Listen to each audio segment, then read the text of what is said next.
Jadi untuk menyelamatkan hati kita pakai ilmu tarekat, Pak. Membenahi hati pakai ilmu tarekat. Kalau membenahi tubuh pakai ilmu syariat. Cuman kadang-kadang orang ketakutan mau belajar tarekat. Jangan, belajar tarekat terikat kita nanti katanya. Kalau belajar tarekat itu artinya belajar zikir. Jadi orang belajar tarekat itu belajar zikir, Pak. Gimana cara membenahi hati ini? Ya. Likulli syai'in siqalah wa siqalatul qalbi zikrullah. Segala sesuatunya ada alat pembersih. Pembersih hati itu zikir pada Allah. Nah, belajar zikir, ngamalkan zikir kita. Nah, untuk bisa kita ngamalkan zikir harus belajar dulu cara zikir. هل أتى على الإنسان حين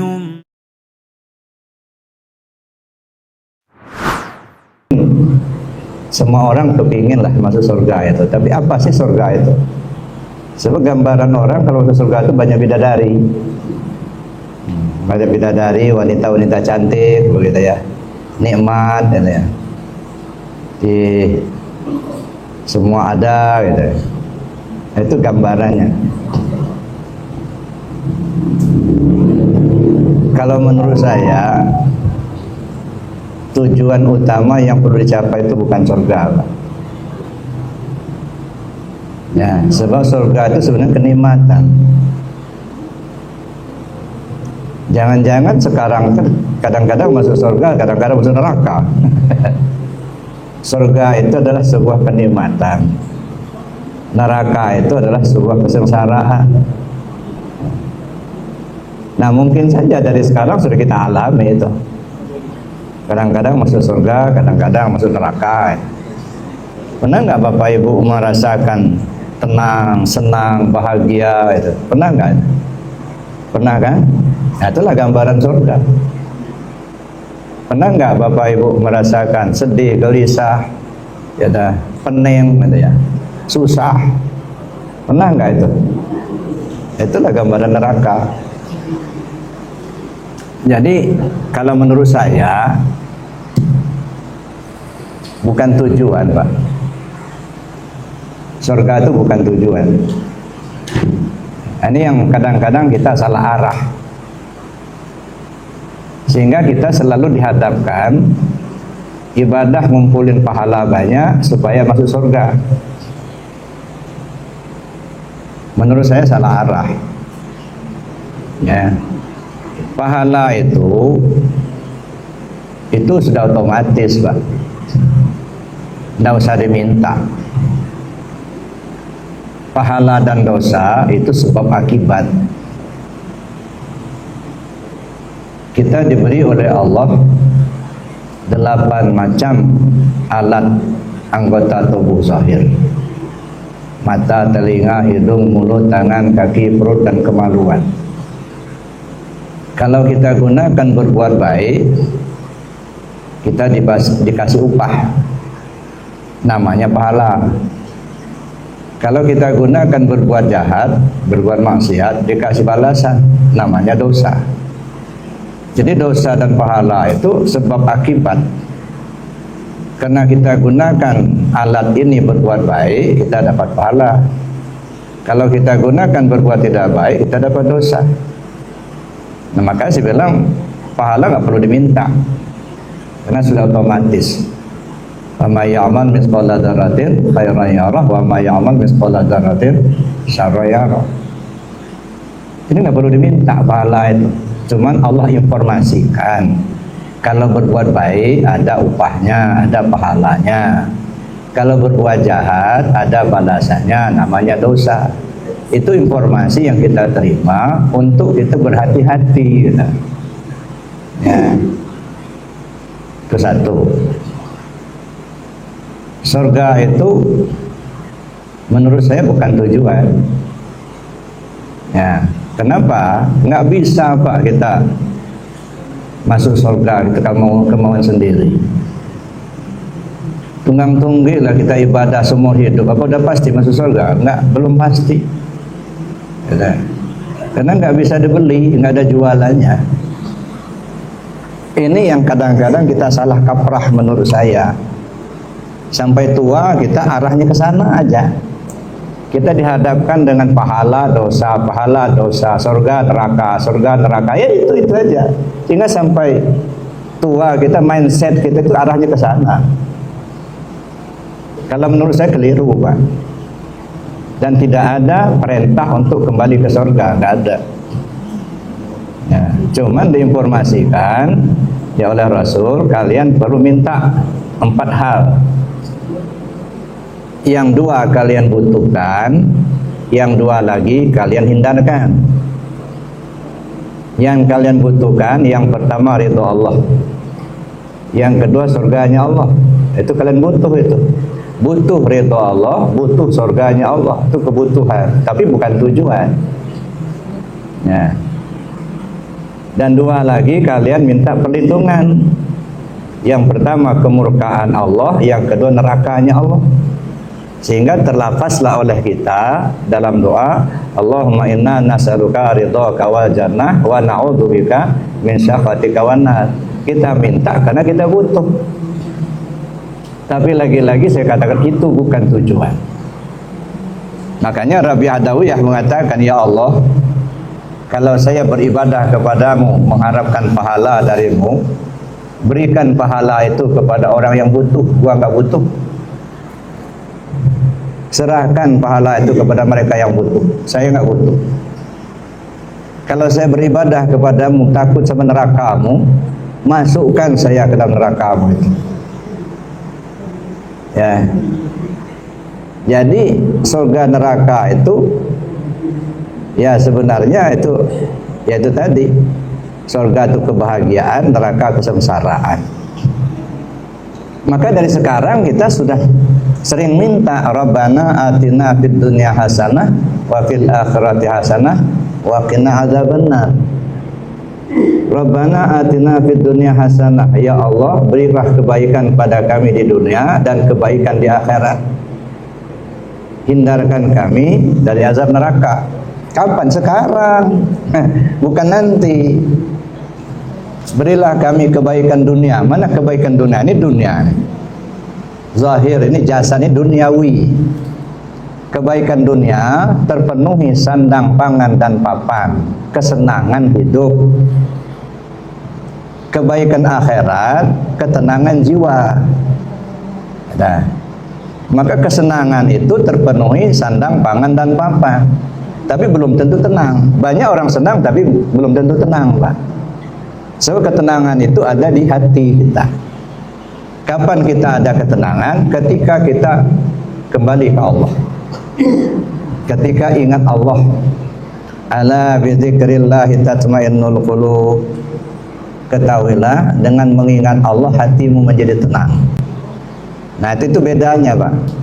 Jadi kebaikan dunia itu artinya kesenangan yang kita rasakan. Itu konotasinya kepada jasmani. Ini duniawi. Kebaikan akhirat, ketenangan, konotasinya kepada ruhani. Ya. Makanya banyak orang yang senang belum tentu tenang. Banyak orang yang sudah tenang, tapi secara lahirnya mungkin kita katakan nggak senang. Tapi dia rasakan senang. Ya, rumah sederhana, uang nggak selalu ada, tapi tenang. Kenapa? Karena hatinya ke Allah, gitu. Jadi nggak ada orang yang bisa tenang kalau hatinya nggak kembali ke Allah. Jadi kalau mau tenang, kembalilah ke Allah. Tujuan utama kita hidup di atas dunia ini ada 2. Ini misi, ya, misi kita hidup di dunia ini 2, Pak. Yang pertama sebagai khalifah Allah di muka bumi, dan yang kedua sebagai penanggung diri rahasia. Ini tujuan kita di hidup dunia ini. Sebagai khalifah Allah artinya kita manusia ini diberi amanah oleh Allah untuk memperagakan sifat-sifatnya selama hidup kita. Itu artinya khalifah. Allah Maha Pengasih. Nah, coba kita peragakan, suka nolong orang, suka memberi. Nah, ketika muncul sifat suka menolong orang, suka memberi, ketahuilah sebenarnya kita sedang memperagakan sifat Ar-Rahman-nya Allah. Allah Ar-Rahim, Allah Maha Penyayang. Yang penyayang itu Allah, bukan kita. Tapi kita peragakan sayang kepada semua makhluk Allah, nggak ada kebencian. Baik kepada manusia, kepada binatang, kepada tumbuhan, manusia beriman, manusia kafir, nggak ada kebencian. Kenapa? Karena Allah tidak pernah benci kepada hambanya. Dua, jadi kita peragakan sifat Ar-Rahimnya Allah itu. Jadi kalau kita benci sama orang, itu bukan khalifah Allah, itu khalifah iblis. Ya, Allah Al-Ghaffar, Allah Maha Pengampun. Kita peragakan dalam hidup kita ini, suka memaafkan kesalahan orang, nggak pernah ada dendam. Jadi kalau dendam itu bukan khalifah Allah. Semakin banyak sifat Allah kita tampilkan dalam hidup kita, semakin mulia kita dipandang Allah dan dipandang makhluk. Baik makhluk yang ada di bumi maupun makhluk yang ada di langit. Nah, tentang yang satu ini sudahkah kita jalankan ini? Ini harus kita jalankan selama hidup dan itu akan diminta tanggung jawab. Itu namanya khalifah, Pak. Ya. Ini ja'ilun fil ardi khalifah. Saya jadikan Adam itu sebagai khalifah. Jadi kita manusia ini sebagai alat peraganya Allah untuk memperagakan sifat-sifatnya. Dan kita tampilkan itu selama hidup. Itu satu. Jadi misi kita hidup dunia itu untuk jadi khalifah Allah. Yang kedua, sebagai penanggung diri rahasia. Ya. Ini kan tujuan kita di dunia ini kan Allah jelaskan, khalaqal mauta wal hayat liyabluwakum ayyukum ahsanu amala. Allah menciptakan yang mati dan yang hidup karena Allah akan menguji kalian. Siapa di antara kalian ini yang terbaik amalnya? Jadi ketika kita turun ke dunia ini, kita sudah bawa tugas, Pak. Apa tugas kita? Penanggung diri rahasia. Apa tugas kita terhadap penanggung diri rahasia ini? Ada 4 yang harus kita selesaikan selama hidup ini. Yang pertama, wajib mengenalnya. Yang kedua, wajib menjaganya. Yang ketiga, wajib memujinya. Dan yang keempat, wajib mengembalikannya. Nah, ini harus selesai sebelum kematian datang. Ya. Sudahkah 4 ini kita jalankan? Makanya saya bilang tadi, supaya kita tidak kehilangan arah gitu. So, kebanyakan kita kan arahnya ke surga aja, ke pahala aja kita. Sekarang coba kita robah mindset kita itu arahnya ke sana. Tinggalkan dulu urusan surga sama pahala itu. Itu bukan urusan kita kok. Ya. Urusan kita bagaimana kita mengenal diri. Yang kedua, bagaimana menjaga diri. Yang ketiga, bagaimana memuji yang punya diri. Dan yang keempat, bagaimana mengembalikannya. Nah, ini kalau nggak selesai ini sampai aja tiba, ini jadi urusan ini, Pak. Ya, urusan berat ini. Nah, makanya saya ingin ngajak untuk berpikir ke arah itu. Yang pertama, kita mengenal diri. Sudahkah kita kenal dengan diri kita sendiri? Ya, siapa diri kita ini? Kita kenal diri kita ini manusia. Ya, sebab di dalam diri kita ini ada tabiat-tabiat, Pak. Ada tabiat binatang, ada tabiat iblisnya, ada tabiat malaikatnya, ada tabiat insannya, ada. Nah, kenali diri saya ini manusia. Nah, berlakulah seperti manusia betul, insan. Bukan hanya bentuknya yang manusia, tapi kelakuan kita juga manusia, gitu.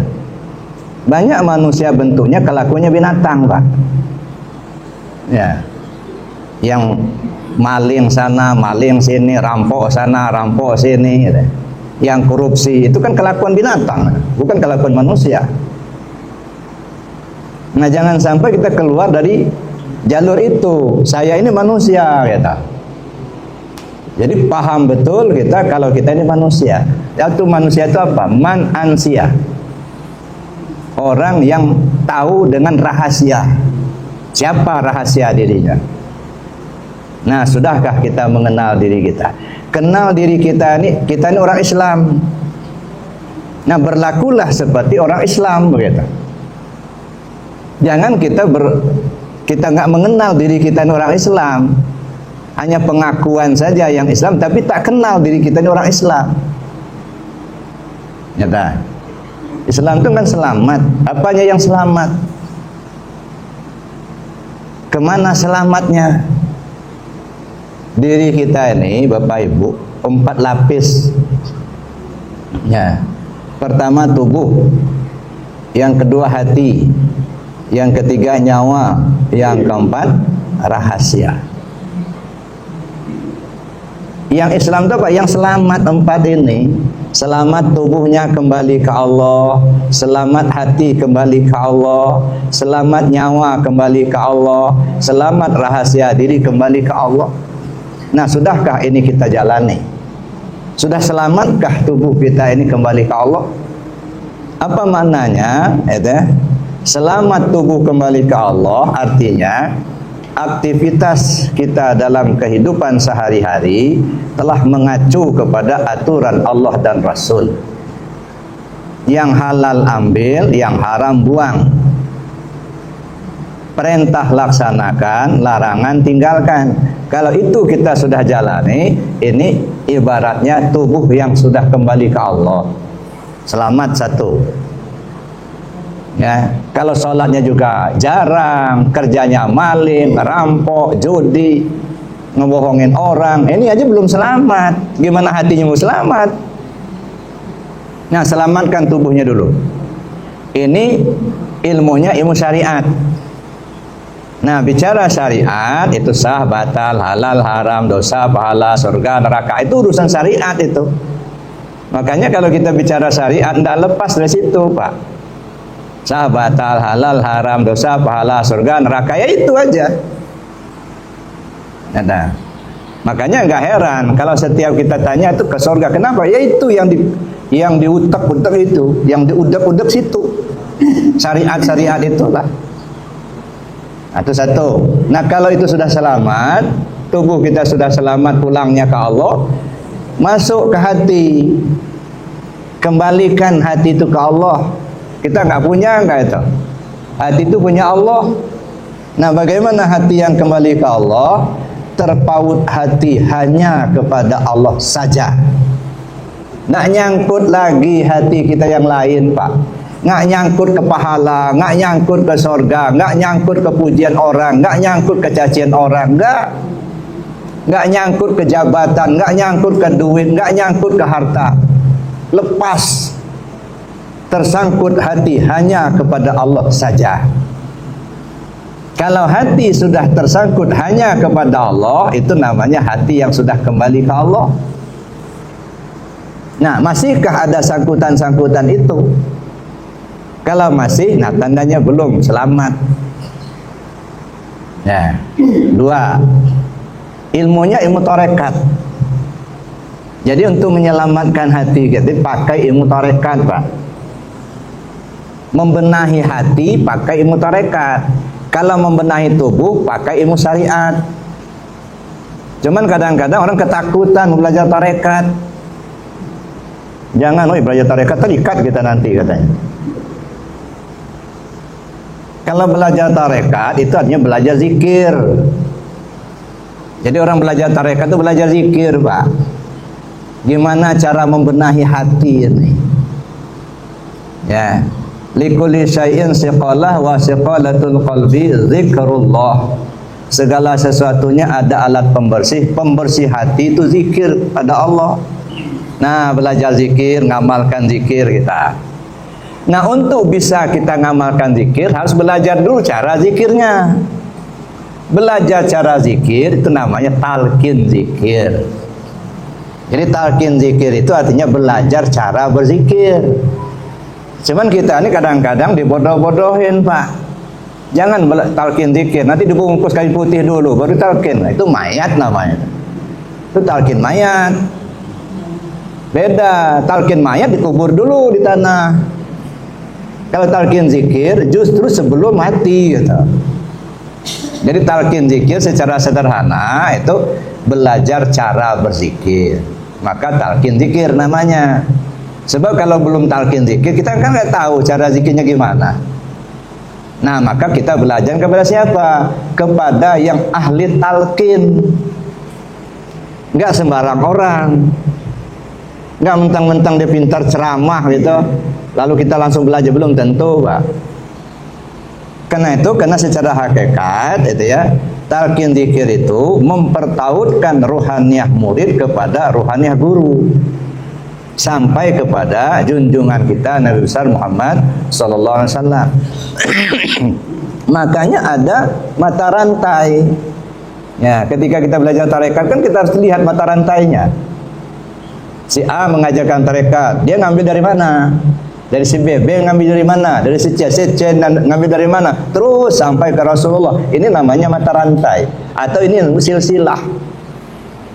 Kalau ngamalkan zikir tanpa mata rantai, khawatir seperti kita naik kereta.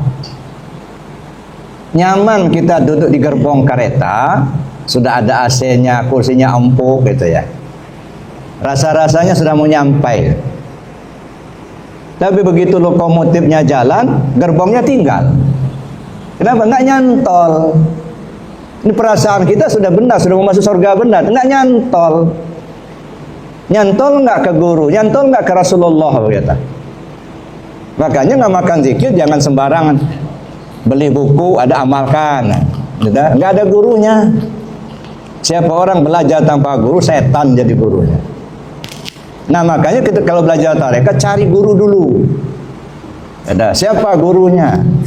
Nah ketika kita menemukan guru, tanya silsilahnya seperti apa, sampai nggak ke Rasulullah gitu. Enggak asal saja, enggak. Jadi namanya kita belajar tarekat. Ya. Nah, jadi pengamalan. Kita amalkan zikirnya. Nah, setelah kita mengamalkan zikirnya sedikit demi sedikit hati kita mulai terkikis. Ya, penyakit-penyakit hati mulai sembuh. Ketergantungan hati dengan yang lain mulai lepas, gitu ya. Nggak lagi tergantung dengan pujian orang, nggak tergantung dengan cacian maki orang, nggak lagi tergantung ke pahala sama surga, nggak lagi. Dia hanya tergantung ke Allah aja. Itu namanya hati yang sudah kembali ke Allah. Ya. Kalau masih nyangkut belum kembali ke Allah. Nyangkut kalau sedekah nggak dipuji orang, tersinggung. Nanti ya. Nah nanti setiap berbuat beramal mengharapkan pahala balasan, nah, itu masih nyangkut. Nah gimana sudah nggak nyangkut lagi hati ini yang lain, tersambungnya ke Allah aja. Nah ini yang harus diusahakan Pak. Dalam usia kita yang relatif senja ini yang harus dikejar dulu itu. Coba tinggalkan dulu urusan pahala sama surga itu. Ini yang dikejar. Ya, sebab tujuan utama kita kembali ke Allah. Inna lillahi wa inna ilaihi raji'un. Dari Allah mesti pulang ke Allah. Kalau nggak kembali ke Allah, kesasar Pak. Ya. Man kana fi hadhi a'ma wa huwa fil akhirati a'ma wa adalla sabila. Siapa yang buta tentang Allah di dunia sekarang ini, di akhirat pun dia buta. Kalau nggak kenal Allah sekarang, di akhirat nggak bakal kenal nggak. Kalau nggak kembali ke Allah sekarang, di akhirat nggak bakal kembali. Karena Allah itu bersifat baqo. Baqo itu artinya kekal. Kekal itu nggak berubah-ubah. Bagaimana Allah itu sekarang, begitulah nanti di akhirat. Jadi kalau kita sudah kembali ke Allah sekarang, di sana kembali. Kalau di sini nggak kembali, di sana nggak bakal kembali. Kenal sekarang, di sana pasti kenal. Nggak kenal sekarang, di sana nggak bakal kenal. Gambarannya begini. Bapak, ibu nggak bisa baca sama sekali dari Bandar Lampung ini umpama. Alif sebesar tiang aja nggak ngerti. Misal pergi ke Mekah juga tetap saja nggak bisa baca. Ke Amerika juga nggak bisa baca juga, Pak. Memang berangkatnya dia nggak bisa baca. Nah begitulah kita ini, di dunia nggak kenal Allah, di sana nggak bakal kenal. Jadi kalau mau kembali ke Allah, usahakan sekarang, ya, mumpung umur masih ada. Ini tugas utama, Pak. Ya, maka saya bilang tadi, surga neraka udah singkirkan dulu itu. Ya, pahala itu otomatis, perbanyak saja perbuatan baiknya, hindarkan perbuatan jahat. Sudah, itu aja. Mau dikasih pahala mau enggak terserah Allah. Bukan itu tujuannya. Ya, singkirkan dulu pikiran kita dari surga. Kenapa? Surga itu rahmat Allah, Pak. Jadi kalau kita mengandalkan ibadah kita, maaf, mohon ampun sama Allah, kayaknya tipis harapan deh mau masuk surga. Ya, kalau mengandalkan ibadah, karena nggak ada jualan. Jangankan dapat surga, Pak, bayar kelingking satu aja nggak kebayar sama Allah. Belum lagi menghirup udara selama puluhan tahun kita hidup. Udara punya siapa? Punya Allah. Kita keluar masuk napas kita ini bukan gratis, Pak. Ingat Allah enggak ketika keluar napas itu, naik turun napas itu? Itulah bedanya napas orang mukmin dengan orang kafir, Pak. Kalau orang kafir dia kosong, nggak tahu dia apa kerjanya napas turun naik ini, nggak paham. Kalau orang mukmin terisi zikirnya, setiap detakan jantung, setiap hembusan napas dia ingat Allah. Itu nafasnya orang mukmin. Kalau nafas orang kafir kosong. Nah sekarang cek kita ini masih nafas kafir apa nafas mukmin nih? Ya, udah sekian lama kita hidup di dunia ini, keluar napas, turun naik napas kita terisi enggak itu? Apa kosong terus? Apa bedanya napas binatang dengan napas orang kafir? Nggak ada beda. Nah yang membedakan itu napas orang mukmin berisi dengan zikir, ingat ke Allah. Napas orang kafir kosong, nggak ingat zikir, nggak ingat Allah. Nah sekarang kita ceklah diri kita, gitu ya. Sudahkah terisi napas kita? Wazkur rabbaka fi nafsik tadarruan wa khifatan. Ingat Tuhanmu pakai hati. Bagaimana ingat Allah pakai hati? Ikuti detakan jantung. Tadarruan wa khifatan. Tadarru turun, khifah naik. Turun naik nafas. Jadi setiap detakan jantung, setiap hembusan nafas ingat Allah. Sudahkah ini kita lakukan? Ada. Kalau belum, ada kesempatan Allah beri. Walaupun sudah usia senja, tapi kita masih diberi Allah sehat, masih dikasih Allah bernapas. Ada kesempatan, jangan sia-siakan. Ada. Dan itu yang penting menurut saya. Isilah hati dengan ingat Allah, isi napas dengan ingat Allah. Nah, bagaimana caranya? Ini nggak bisa, Pak, kalau nggak dipelajari. Makanya nggak heran kita kalau orang tidak mengenal jarak, tidak mengenal ongkos, tak mengenal duit akan habis, tak mengenal jarak yang jauh supaya mendapatkan itu. Ya, itu di Arafah, Pak. Ini maaf, dari Pontianak, suami istri mondok di Arafah hanya untuk belajar itu. Begitu pensiun, suami istri PNS semua. Begitu mereka pensiun, tinggalkan rumah gedong, Pak, di Pontianak itu. Karena anaknya sudah keluarga semua, sudah punya rumah masing-masing. Ya, udah tinggalkan rumahnya di sana, pergi ke Arafah sini. Udah 6 bulan di sini, Pak. Untuk melatih itu, ngajar hati dan nafas ini. Udah. Jadi jangan disia-siakan. Dari Aceh ada mondok di Arafah hanya untuk itu. Maka saya bilang, orang yang diberi Allah petunjuk tidak mengenal jarak yang jauh, tidak mengenal ongkos yang mahal. Kenapa? Yang mahal itu hidayah Allah, petunjuk Allah ke hatinya itu, mau dia melaksanakan zikir, mau dia belajar, itu yang mahal Pak. Makanya saya bilang mendapatkan zikir itu dikatakan mahal, sangat mahal, dikatakan murah, sangat murah. Kenapa begitu? Dikatakan mahal, sangat mahal. Banyak orang sudah 70 tahun umurnya Pak, hidup di dunia, jalan di muka bumi 70 tahun, belum ketemu zikir. Kan jauh itu. Masya Allah. Dikatakan jauh, sangat jauh. Dikatakan dekat, sangat dekat. Ada yang sudah 90 tahun jalan di muka bumi, belum ketemu zikir juga. Kan jauh perjalanannya. Dikatakan dekat, sangat dekat. Tuh di Arafah, anak tamat SD umur 12 tahun masuk ke Arafah, sekarang mereka sudah hafal khataman, sudah hafal tawasul. Setiap selesai sholat gemuruh zikir la ilaha illallah. Kalah kita sama anak-anak Pak, baru umur 13 tahun tuh. Kan dekat. Kita sudah 70 tahun belum ketemu, kan jauh itu. Nah pantas kalau kita menyesal, kalau kita berusaha, gunakan kesempatan yang singkat ini. Dikatakan murah, sangat murah, nggak pakai biaya, nggak pakai ongkos, ya. Ustadznya datang atau kita dibonceng kawan, ketemu yang mau menalkin zikir, dapat kita talkin zikir, kan murah, nggak bayar. Dikatakan mahal, sangat mahal, triliunan duitnya Pak, miliaran di bank, belum dapat juga zikirnya, kan mahal. Masya Allah. Jadi yang mahal itu sebenarnya bukan ongkosnya, yang mahal itu maunya hati ini untuk belajar zikir, itu yang mahal. Kadang-kadang nolak Pak, ya, maka yang mahal itu hidayah Allah, itulah yang mahal itu.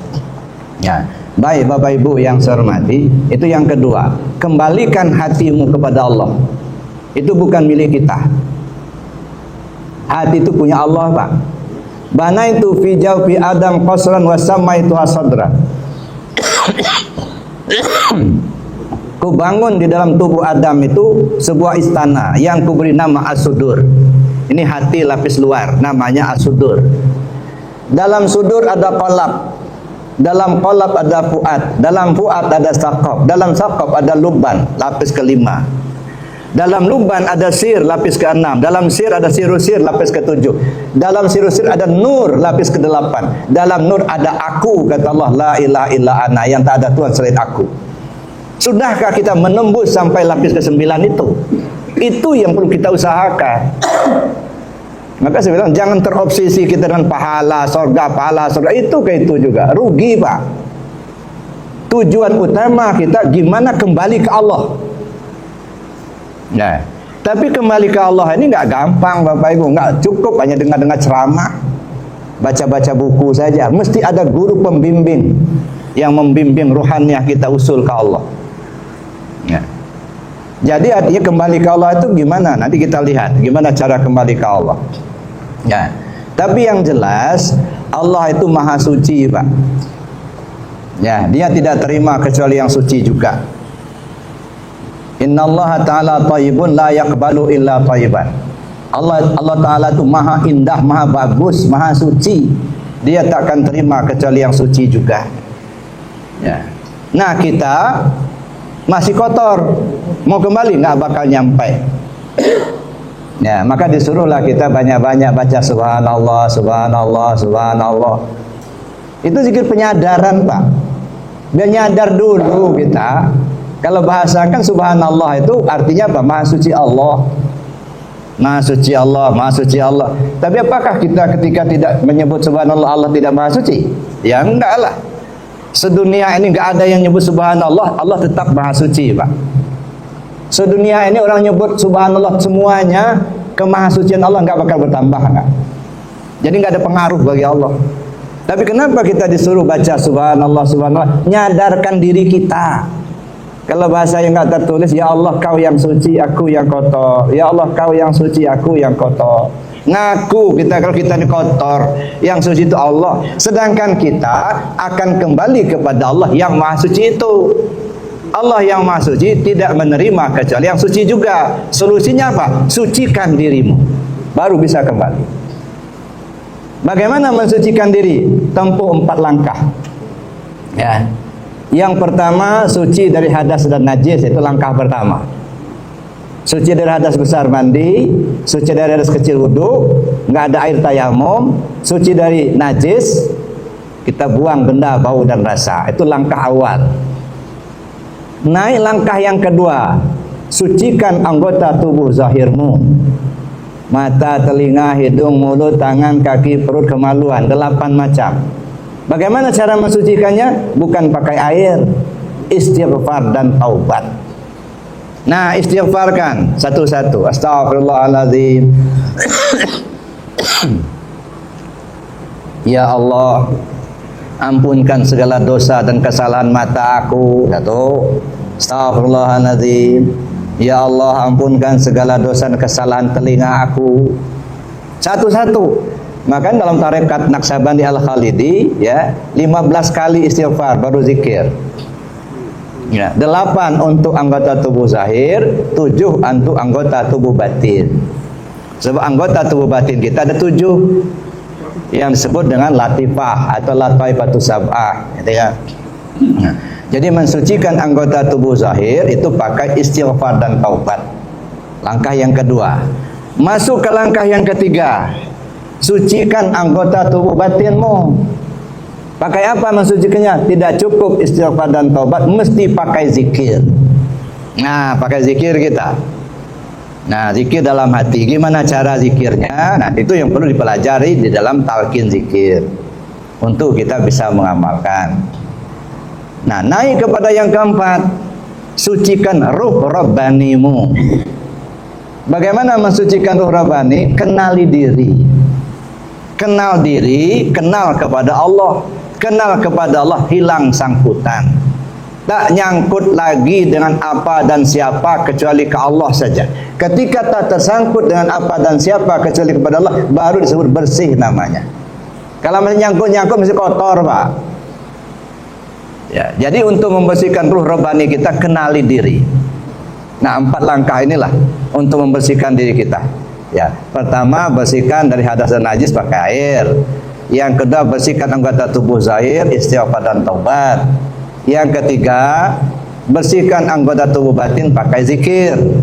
Yang keempat bersihkan ruh rabbanimu dengan mengenal diri. Sebab itulah diri kita yang sebenarnya.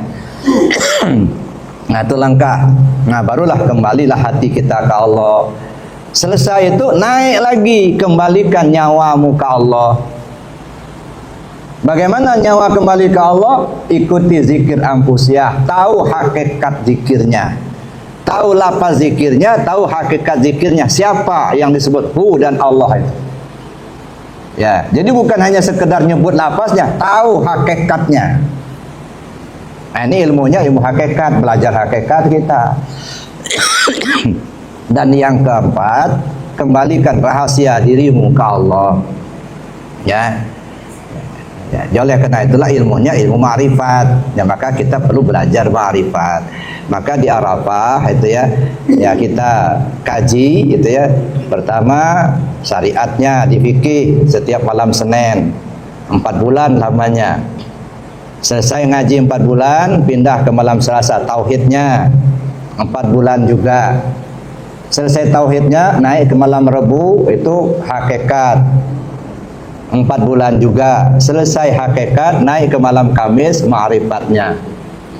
Sehingga selesai kajian di Arafah, saya berharap tahu mana pakaian hidup, mana tompangan mati. Yang sekarang perlu dicari, Pak, mana pakaian hidup, mana tompangan mati.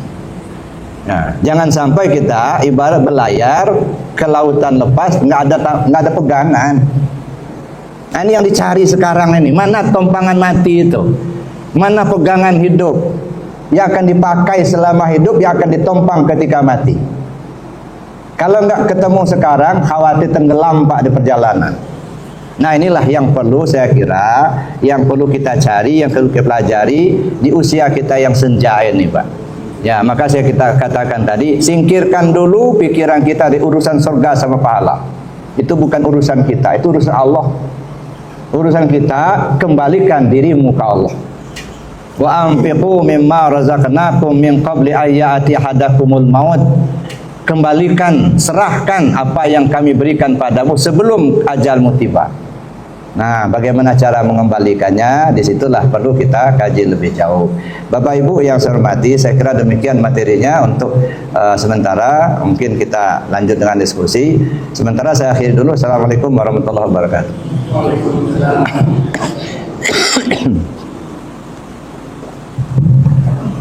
Terima kasih Bapak Ustaz yang telah menjelaskan tentang lebar dengan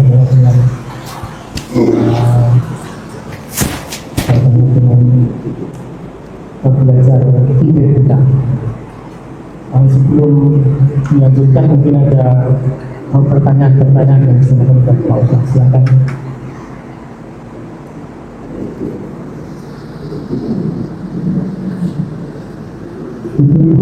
Kalau ada yang perlu ditanyakan, Bapak. Ya.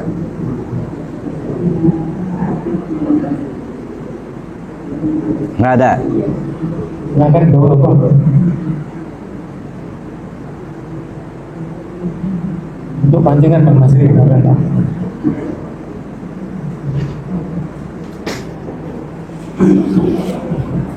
Assalamualaikum warahmatullahi wabarakatuh. Maksudi warido kamatubin ini Muhammad atau Muhammad. Buya, saya ingin bertanya tentang tobat.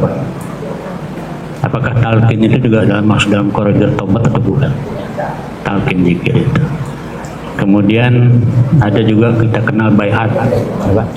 Antara tobat, talqin dan bayat. Mohon penjelasan Bu. Apakah talqin itu taubat? Yang kedua tadi bayat. Ya, beda Pak.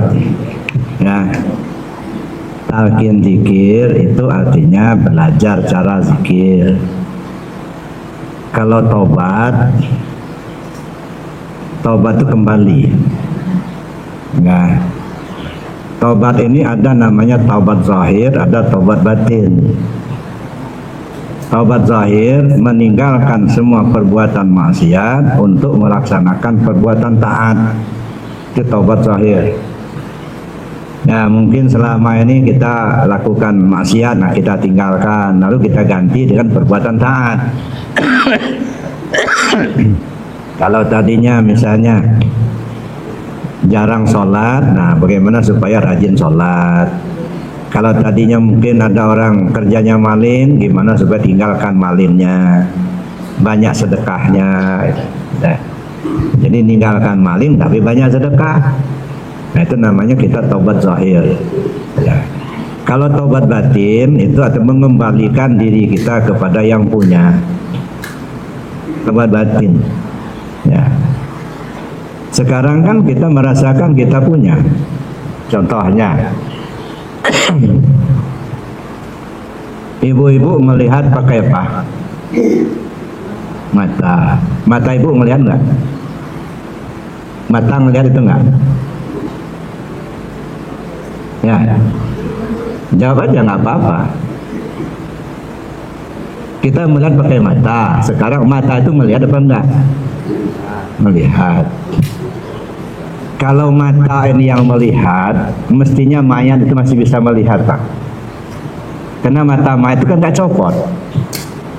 Ada mata mayat kan? Tapi kenapa mata mayat sudah tidak melihat lagi? Itu menunjukkan sebenarnya yang melihat itu bukan mata, bukan. Yang melihat itu sifat Allah yang namanya basor. Kalau begitu yang punya penglihatan siapa? Allah, bukan kita. Kesalahan kita ngaku punya, padahal bukan punya kita. Itu kesalahan dalam berintikad, Pak. Dipinjamin basor, merasa memiliki basor, gitu.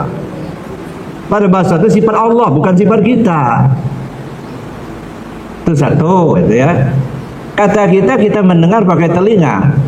Apakah telinga kita mendengar? Ya mungkin kata kita iya. Coba lihat mayat. Ada nggak telinganya mayat? Ada. Kenapa telinga mayat sudah nggak mendengar lagi? Itu menunjukkan bukan telinga yang dengar itu. Yang dengar itu sama sifat Allah. Begitu. Yang dengar itu ya Allah itulah. Dikasih pinjaman, diakui milik, ya, di situ lagi kesalahan. Nah makanya Allah suruh itu, wa anfiqu mimma razaqnakum min qabli an ya'ti ahadakumul maut. Serahkan apa yang sudah kami berikan padamu sebelum kematianmu datang. Balikkan. Jangan ngaku-ngaku punya padahal nggak punya gitu. Disinilah kesalahan kita dalam berintikat, Pak. Dikasih pinjaman, diakui milik gitu. Nah itu diminta tanggung jawab nanti di akhirat. Itu Bapak Ibu. Jadi artinya kalau talqin zikir itu artinya belajar. Kalau taubat itu tadi, taubat batin mengembalikan. Ya. Keakuan kita itu jangan lagi ngaku-ngaku. Kita nggak punya, enggak. Yang berilmu itu Allah, bukan kita.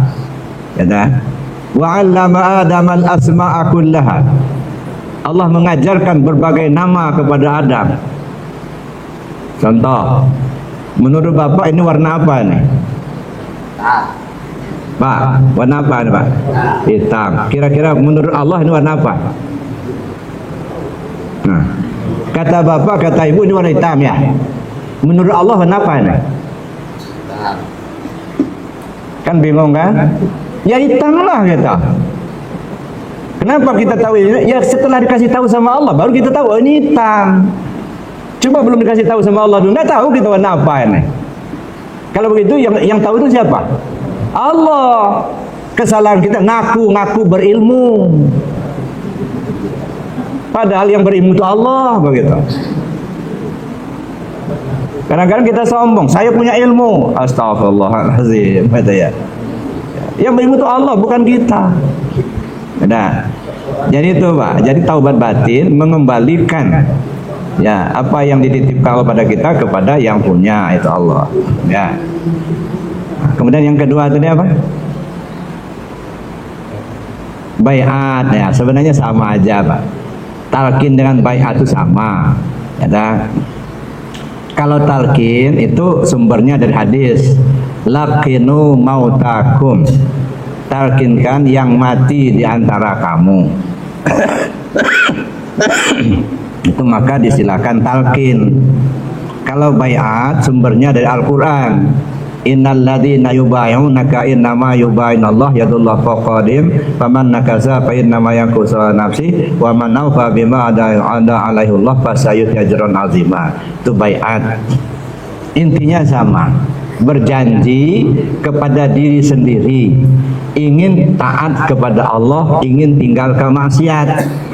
Jadi bukan janjinya sama guru, bukan, janji ke diri sendiri.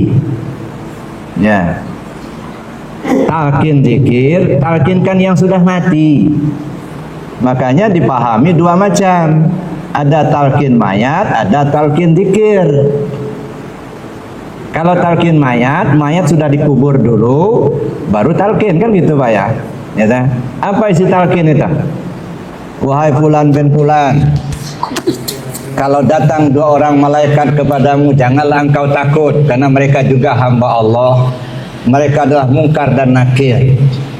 Apabila mereka bertanya kepadamu, siapa Tuhanmu, siapa nabimu, siapa imammu, kemana kiblatmu, apa agamamu, siapa saudaramu, jawablah dengan lisan yang fasih, Allah Tuhanku, Muhammad nabiku, Al-Quran imamku, Baitullah kiblatku, Islam agamaku, kaum muslimin muslimat saudaraku.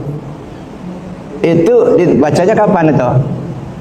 Setelah mayat dikubur. Lagi hidup aja susah hafal Pak.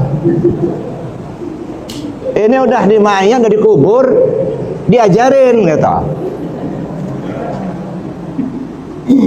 Tapi saya nggak mau menyalahkan, enggak. Kenapa? Setiap kulit pasti ada isi. Ada syariat, ada hakikat. Talqinkan yang mati. Yang mati di mana? Yang sudah dikubur. Mana kubur? Ini kuburan nih.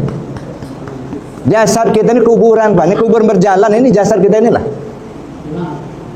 Ini namanya kuburan berjalan. Yang mati mana? Hati yang gak ingat Allah itu mati toh. Itu mayat yang dikubur. Jadi jangan nunggu kubur di tanah, Pak. Sekarang saja. Kalau datang dua malaikat pada bertanya, siapa Tuhanmu? Nah sekarang coba tanya ke diri sendiri. Pak, siapa nama Pak? Jadi Pak Jadi. Pak Jadi. Nah coba tanya, Pak Jadi, siapa Tuhanmu? Jawab dengan lisan yang fasih, maksudnya keyakinan yang benar. Jadi bukan mulut yang ngomong. Ya, benar nggak kau bertuhan sama Allah? Sudah kenal belum sama Tuhanmu itu? Sudah ketemu belum sama Tuhanmu itu? Sudah kau ikuti perintahnya? Ini kenal juga belum, kita. Apalagi ketemu, ngaku-ngaku bertuhan sama Allah, kita. Nah makanya sekarang nanya-nanya itu, tanya oleh pikiran kita, jawab dengan hati nurani. Jangan nunggu dikubur di tanah. Siapa nabimu? Muhammad nabiku. Kenal belum kau dengan Muhammad itu? Muhammad yang mana yang kau kenali? Nabi Muhammad itu junjungan kita, Nabi besar Muhammad sallallahu alaihi wasallam, dimakamkan di Madinah. Muhammad yang ada di dirimu itu udah tahu belum gitu? Gimana kau ngikutinya kalau kau belum kenal? Siapa Muhammad itu? Nur Muhammad yang ada di diri kita ini. Kenal belum dengan dia? Bernabi ke Muhammad tapi kenal aja enggak. Siapa imammu? Al-Quran imamku. Sudah kau baca belum Al-Quran? Sudah ikuti petunjuknya. Kadang-kadang yang kita baca baru tulisan Arabnya, Pak. Petunjuknya belum terbacakan oleh kita. Maka sering saya katakan, ya dah, ada orang zikir la ilaha illallah, la ilaha illallah. Ada yang ngomong, ini masjid umum, nggak boleh zikir seperti itu. Ini bukan masjid khusus. Astagfirullahaladzim. Ayatnya dibaca terus itu. Wa man azlama mimman mana'a masajid Allah ayyuzkara fiha ismu wa sa'a fi kharabiha. Manusia mana yang lebih zalim dari melarang orang zikir dalam masjid? Ini ayatnya dibaca, orang zikir dilarang. Ini yang dibaca apa? Tulisan Arabnya dibaca, tapi petunjuknya dilanggar. Kenapa? Enggak paham. Jadi kita banyak baru baca tulisan Arabnya, Pak, Al-Quran itu. Maaf, mohon ampun sama Al-Quran itu bukan nyanyian, Pak. Al-Quran itu petunjuk, hudal linnas. Petunjuk buat kita manusia ini. Ikuti petunjuknya. Wazkur rabbaka. Ingat Tuhanmu pakai hati. Sudahkah kita lakukan? Sebut nama Tuhanmu dalam hatimu. Ini petunjuk. Begitu kita zikir di HP, nggak boleh. Berzikir tarekat haram. Kita berzikir tarekat bid'ah. Masya Allah. Nah ini yang kita baca baru sekedar tulisan Arab, tapi petunjuknya belum kita jalani. Sekali lagi saya katakan, Al-Quran itu bukan nyanyian, Pak. Al-Quran itu petunjuk, hudal linnas. Sudahkah kau berimam sama Al-Quran? Kemana kiblatmu? Baitullah kiblatku. Baitullah yang mana? Kita kalau sudah bicara Baitullah cuma di Mekah aja, Pak.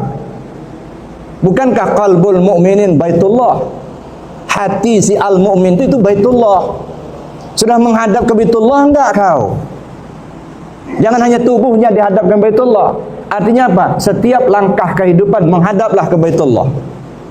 Tanya ke hati nurani kita, itu menghadap ke Baitullah. Kadang-kadang enggak menghadap, Pak. Apalagi kalau mau pemilu gitu. Menghadapnya ke duit, wani piro. Bertentangan dengan hati nuraninya, enggak menghadap kiblat. Sudahkah kita menghadap kiblat? Setiap kita melangkah, setiap kita berbuat, menghadaplah ke kiblat. Menghadap ke Allah, ya. Itu yang kita arahkan. Makanya kata orang tua-tua kita, tanya kepada hati nuranimu. Dia enggak pernah bohong, enggak. Itu namanya talqin zikir, talqin mayat tadi. Jadi mayat itu mati, ya. Hati yang sudah tidak ingat Allah itu namanya hati yang mati. Hati yang mati itu yang harus diajarin. Yang nggak kenal Allah, yang nggak tahu Allah, nah itu ajarin supaya dia tahu, supaya dia ingat Allah kembali, gitu ya.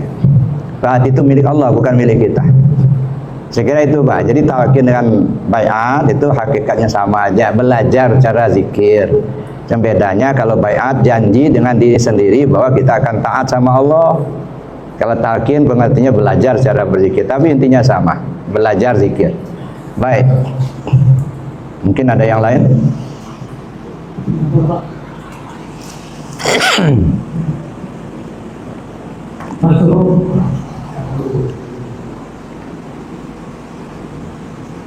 Mungkin Ya. ini waktunya sudah hampir asar ya. Mungkin bagaimana talqin gitu Pak. Talqin gitu maksudnya kita supaya nanti pulang itu kita sudah bisa pikir dengan baik. Gini Pak, ya kena dibatasi waktu. Ya, saya bukan nggak mau, cuman kena dibatasi waktu tadi. Biasanya di Arafah itu setiap malam Senin itu banyak jamaah yang baru talqin zikir. Jadi kalau mau talqin zikir nanti datang ke Arafah aja, nanti gabung sama yang lain. Pada Isya Pak. Nah, Malam Selasa. malam ini. Oh, malam ini. Malam ini. Senin malam Selasa. Ahad malam Senin. Tapi untuk pembukaan aja Pak. Sudah tadi pembukaannya. Sudah tadi. Udah. Oh. Penjelasannya, tinggal talqinnya. Oh, talqinnya. Talqinnya nanti di Arafah aja. Teorinya sudah, Pak ya. Hah? Teorinya sudah. Bukan, itu untuk memberikan pengertian, pemahaman apa itu talqin kan sudah. Iya, iya. Nah, tinggal talqin zikirnya. Talqin zikirnya nanti di Arafah aja. Gitu. Ya. Silakan yang lain kalau mau bertanya supaya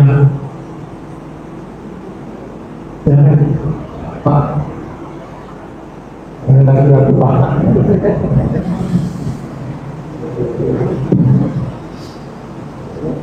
Assalamualaikum warahmatullahi wabarakatuh. Waalaikumsalam. Saya menghormati terkait dengan hubungan dengan talqin maupun jalur. Alhamdulillah, kalau hari keadaan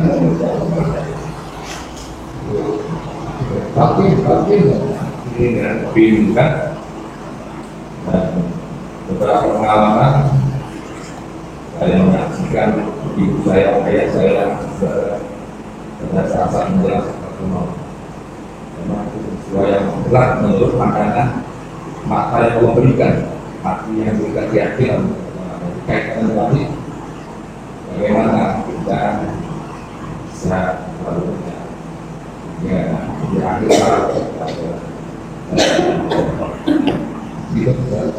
terima kasih. Assalamualaikum warahmatullahi wabarakatuh. Waalaikumsalam warahmatullahi wabarakatuh. Ada hadis matan nas bima ya'ishubi. Manusia itu mati sesuai kebiasaan. Ya. Sehingga di dalam hadis disebut man qala la ilaha illa akhiru kalami dakhal jannah. Siapa orang yang akhir kalamnya la ilaha illallah dipastikan dia masuk surga. Ya. Saking sulitnya menghadirkan kalimat itu bagi orang yang akan muhtadar, maka dianjurkan supaya terbiasa dulu. Ya, jangan hanya nunggu-nunggu kita ketika akan mati nyebut la ilaha illallah.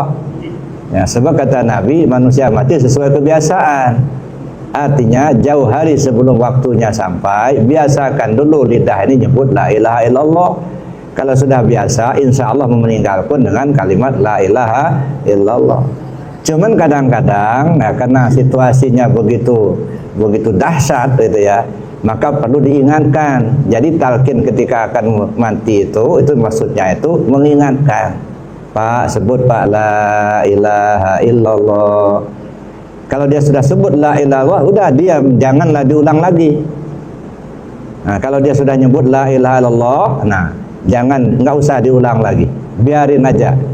Nggak usah diajak ngobrol. Tapi kalau dia sudah selingi dengan kalimat lain, misalnya minta minum misalnya, atau dia bertanya, nah itu sudah ada selingan, talqinkan lagi la ilaha illallah. Kalau dia sudah sebut, udah diam, biarin, jangan diajak ngobrol. Ada, jangan pula kita lengah. Kalau sudah dia menyelingi dengan kalimat lain, nah talqinkan lagi. Sehingga pada akhirnya kalimat terakhir yang dia sebut itu adalah la ilaha illallah. Itu tujuannya mengingatkan, Pak. Ya. Tapi kan hanya upaya bagi orang yang hidup untuk mengingatkan. Pada akhirnya tergantung pada yang bersangkutan. Saking nggak pahamnya, begitu talqin, diam, bingung. Ya. Kasruh nyebut, but, katanya. Nggak tahu apa yang mau disebut, kata. Nah, makanya perlu saya bilang tempo hari, ya, mumpung umur kita masih ada, badan diberi Allah sehat, ya semua kita yakin akan meninggalkan dunia ini. Nah, sebelum kita tinggalkan dunia ini, siapkan 4 hal, saya bilang bulan yang lalu itu. Nggak tahu masih ingat apa enggak? Yang pertama, cari alamat kemana kita pergi sesudah mati. Tahu dulu alamatnya. Yang kedua, pelajari rute jalan yang akan dilewati. Yang ketiga, siapkan kendaraan yang akan ditompangi. Yang keempat, siapkan bekal yang akan dibawa mati. Nah, kalau sudah empat macam ini siap, insya Allah selamat. Cari alamat kemana kita pergi sudah mati. Jangan bergeser. Ilahi anta maksudi. Ya Allah, kau yang kutuju. Kembali ke Allah, bukan ke surga. Nah, kembali ke Allah dulu. Tapi bagaimana cara kembali ke Allah? Nah, ini perlu kajian, gitu ya. Atau yang kedua, pelajari rute jalan yang akan dilewati. Ada 4 alam yang akan dilewati. Alam ruhiyah, alam siriyah, alam nuriyah, alam uluhiyah. Apa cirinya dan bagaimana menyikapinya? Siapkan dari sekarang supaya jangan gamang nanti. Yang ketiga, siapkan kendaraan yang akan ditompangi. Mana tompangan? Mana kendaraannya? La ilaha illallah, itu kendaraannya. Maka ibadah-ibadah itu namanya zikir. Zikir itu kendaraan. Salat kendaraan, puasa kendaraan, zakat kendaraan, haji kendaraan, semua untuk menuju Allah. Dari sekian banyak kendaraan, yang paling kencang la ilaha illallah. Nah, itu pelajari itu. Gimana caranya mengucapkannya? Ya, barulah yang keempat, siapkan bekal yang akan dibawa. Apa itu kebaikan selama hidup? Ya. Nah, walaupun kita sudah nggak ada, tapi kebaikan-kebaikan itu akan membantu kita. Mungkin kita pernah berwakaf tanah, mungkin kita pernah ngajarin orang, ya, dengan ilmunya dan lain sebagainya lah. Nah, itulah bekal yang akan dibawa. Nah, saya kira itu, Pak. Ya, talqin itu, mayat dan waktu akan meninggal itu mengingatkan. Makasih. Ada pertanyaan lagi, Pak? Saya kira cukup, Pak. Yang terakhir ini mohon doa, Pak. Ya. Untuk kita semua supaya mudah-mudahan. Baik, Bapak Ibu. Bapak Sutomo yang sudah sakit, Pak. Oh ya, Pak siapa namanya? Sutomo. Sutomo. Ya, beliau masih dirawat di rumah sakit. Kita doakan bersama, mudah-mudahan Pak Sutomo segera sembuh, sehat seperti sedia kala. Allah hadiniya bi syafaati Rasulillah sallallahu alaihi wasallam wa bi karamati Sultan Auliya Syabul Qadir Jalani qaddasallahu sirrahu wa bi karamati Syekhul Karam Abdullah Barak bin Muhammad wa bi karamati Syekhul Karam sama sahibul wafat taj'al. Allahumma ya syafi'al amrad, Allahumma ya syafi'al amrad, Allahumma ya syafi'al amrad, isfi maradahu Sutomo. Bi barakati al-Fatihah. A'udzu billahi minasy syaithanir rajim. Bismillahirrahmanirrahim. Alhamdulillah rabbil alamin arrahmanir rahim maliki yaumiddin. Iyyaka na'budu wa iyyaka nasta'in. Shiratal ladzina an'amta 'alaihim ghairil maghdubi 'alaihim. Baik Bapak Ibu, kita akhiri dengan doa dan kafarat majelis. Bismillahirrahmanirrahim. Allahumma inni astaudi'uka ma 'allamtani wardudu ilayya 'inda hajati wa la tansani ya rabbal alamin. Subhanakallahumma wa bihamdika asyhadu an la ilaha illa anta astaghfiruka wa atubu ilaik. Assalamualaikum. هل أتى على الإنسان حين